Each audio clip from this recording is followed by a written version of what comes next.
So of the many crop circles that suddenly appeared towards the end of May 2017 in Wiltshire, where we were at the moment, the second of the two crop circles at Hackpen Hill, the Pentagram star, was the one that had really taken our fancy and was the one that we wanted to go and see.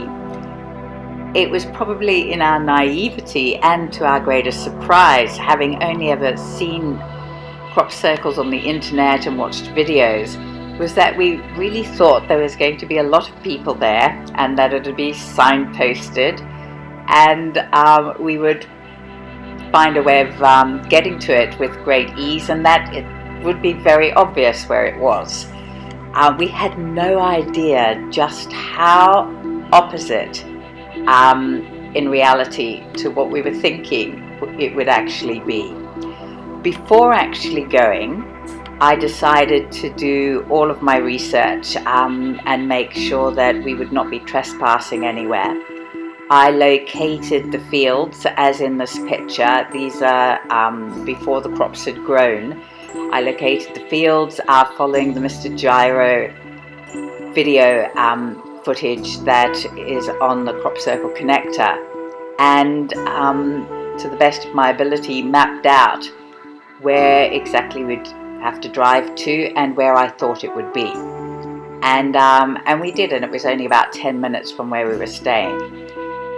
So when we arrived, we walked through to the field that I thought it was in, and we saw a pile of black tar-like dirt in the corner where I thought the first of the two crop circles would be, and I thought that actually that was where the circle had been, and that perhaps the farmer had buried the crop circle because he didn't want spectators to come and trample all over his field.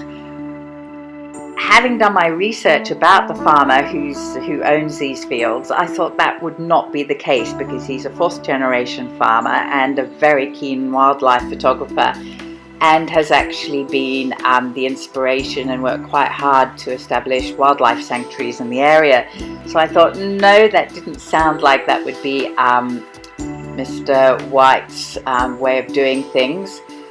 So we retreated and I went back, and it ended up, I've made a mark on this particular photograph of a sort of a black triangle in the corner near the double circle that I've sketched in of where the first of the crop circles were. And that was where the pile of dirt was, and it was when I got back to the computer again and looked again at the crop circle connector video, that pile of tar and dirt ended up being our best marker, because it was from that I could establish how we could walk through to the star, the Pentagram star crop circle, which was the one that I wanted to see and the one that actually I thought looked the most beautiful. We thought that it had probably all grown over, because walking through on the public footpaths and the bridle paths, there was no indication whatsoever that there was a crop circle in the area at all. And we thought that perhaps it had all grown out already in a couple of days, and we weren't familiar with how these things worked. Here you can see bottom right hand corner, the circular one flowing across the bridle path to the Pentagram star. There's the Pentagram star. Here you can see the bridle path, and that's me standing on the bridle path. And this is what the fields looked like all around. There was absolutely no indication anywhere that there was a crop circle. In fact, people were walking their dogs past where it was, and there was just no way of knowing that it was there. We thought that it had all grown over already, and I had to really calculate which path to walk along. And as we walked along, and I said to Gabriel, it has to be here. And we looked across, and it was like, what? Look at that. There was no indication from only a meter away that the crop circle was there, and indeed that big and that deep.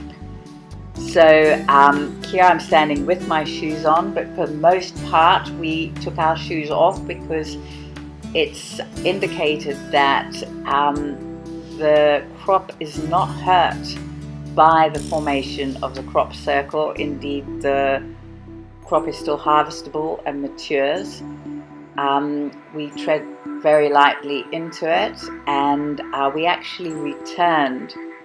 We went out off and bought a little drone, which my son Gabriel then practiced using. I've got my phone on a very cheap selfie stick that we've never used, that I tried to just show what it looked like from the ground. There's no way that anybody could have made this on the ground. Each of the circles were discrete. There was no connection overland to it. That's the drone, which only a 14-year-old could have learnt that quickly in about 24 hours how to fly it. And this was our first attempt at taking it within the circle from the ground. There we are standing in it. You have to excuse incredibly amateur shots, but just to show you what it looks like from within and at such close range. So on the ground you don't get such clarity of the formation. As soon as you go above the ground, it's definitely an aerial perspective is required to see the absolute beauty and magnificence of what's been done. I mean, the smaller circles and the bigger circles, and you just see how beautifully and gently the crop's been laid to one side. It's not been broken, the stalks haven't been severed, they've been laid down. And apparently the crop was still mature in that position and will be harvestable along with the upstanding crop right next to it. There you can see the bridle path, and then see coming back you can access the circle. There was, or the actual crop circle with the pentagram star, you can access without touching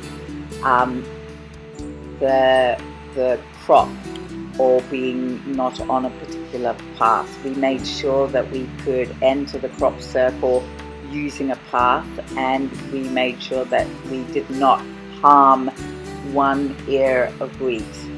That was part of the etiquette and part of the respect of actually visiting the crop circle, the fact that the impression of the crop circle itself did not hurt the crop, and we weren't about to be any different to that.